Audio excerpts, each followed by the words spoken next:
পাবনায় বয়ানে গেছি, চাটমোহর এলাকায় আসরের নামাজ পড়ার জন্য একটা মহল্লার মসজিদে ঢুকলাম। গেটের সামনে লেখা আছে, হে যুবক, যদিও তুমি মসজিদে আসবা না, কিন্তু মসজিদের পালকি টাইম মতো তোমার বাড়ি চলে যাবে।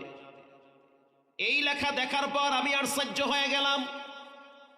ওখানে উজু বানাইলাম, মসজিদে ঢুকার সময় দেখলাম একজন মুরব্বী লেখার দিকে বারবার তাকায় আছে আর নিঃশ্বাস ছাড়ে।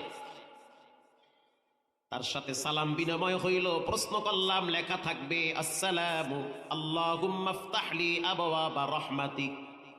মসজিদে প্রবেশ করার দোয়া না লেখা মরণের দোয়া কেন লেখছেন? মুরব্বী বলতে আছে, হুজুর, এটার পিছনে একটা ইতিহাস আছে।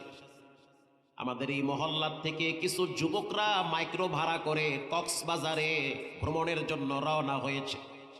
আমার ভাতিজা, আমার ভাগিনা, মহল্লার সন্তান, যখন তারা গাড়ি ভাড়া করলো, এই মসজিদের সামনে দিয়া গাড়ি রাইখা তারা যখন গাড়িতে উঠবে, উঠার আগে আমি সবগুলারে বলছি, আগে সালাত আদায় করো।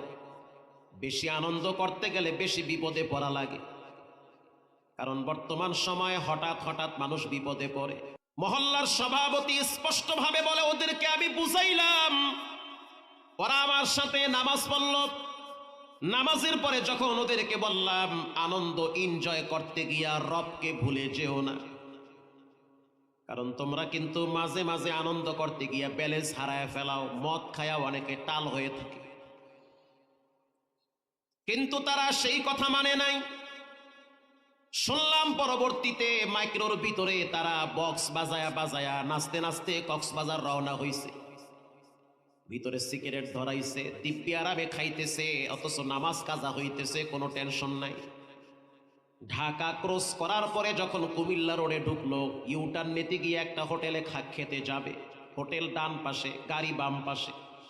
ইউটার্ন নিতে গিয়ে হঠাৎ ট্রাক আইসা মাইরা দিছে। এমন ভাবে মেরে দিয়েছে, 11টা লাশ আমরা ভিতর থেকে টাইনা বাইর করছি। এই মসজিদের সামনে 11টা লাশ আমরা শোয়া রাখছি।